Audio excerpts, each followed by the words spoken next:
நம்ம இன்னைக்கு சக்க பாயாசம் எப்படி பண்றதுன்னு பார்க்க போறோம். அதுக்கு நான் இன்னைக்கு 10-12 போல சக்க சொலை எடுத்து நல்லா மிக்சியில போட்டு அரைச்சு எடுத்து வச்சிருக்கேன். கொஞ்சம் 1-2 அரைச்சுக்கோங்க.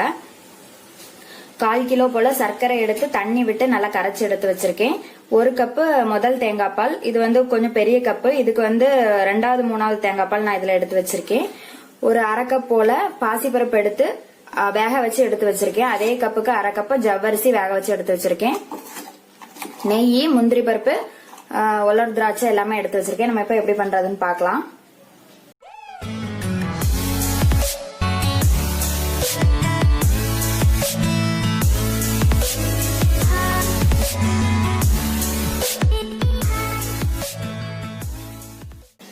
இப்போ ஒரு பாத்திரத்துல நெய் விட்டுருக்கேன். இப்ப இதுல நம்ம அரைச்சு வச்ச சக்க பழத்தை போட்டுக்கலாம்.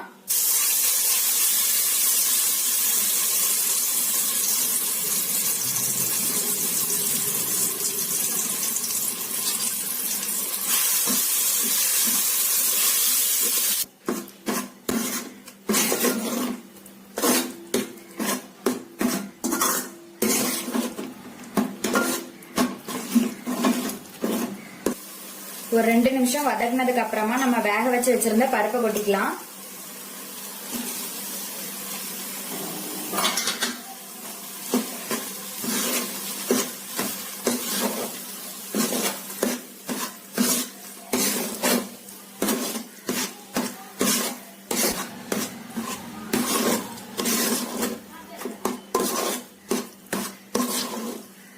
நம்ம கரைச்சு வச்சிருந்த சர்க்கரை,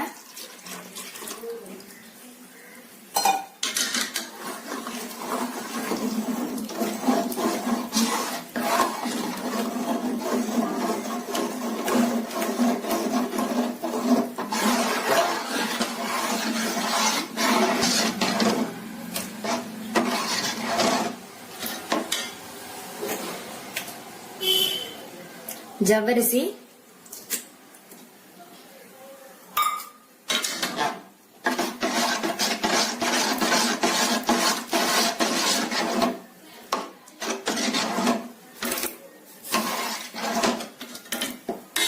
ரெண்டாவது 3வது எடுத்த தேங்காய் பால்,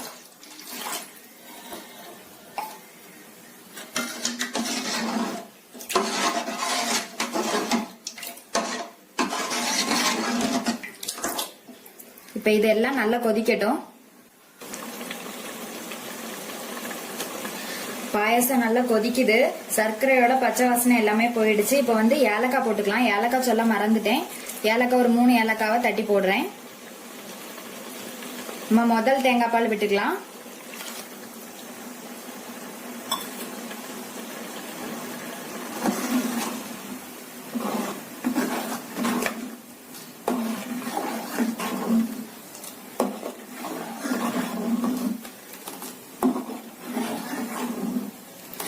இன்னும் கொஞ்சம் கொதிக்கட்டும்.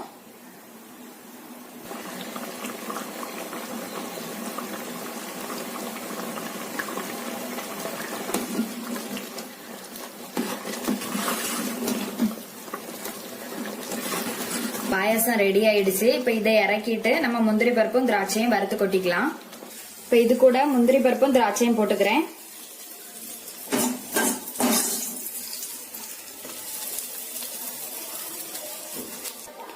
எல்லாத்தையும் வறுத்து போட்டாச்சு. இது மாதிரி நீங்களும் செஞ்சு பாருங்க. செஞ்சு பார்த்துட்டு எப்படி இருக்குதுன்னு சொல்லி கமெண்ட்ல சொல்லுங்க.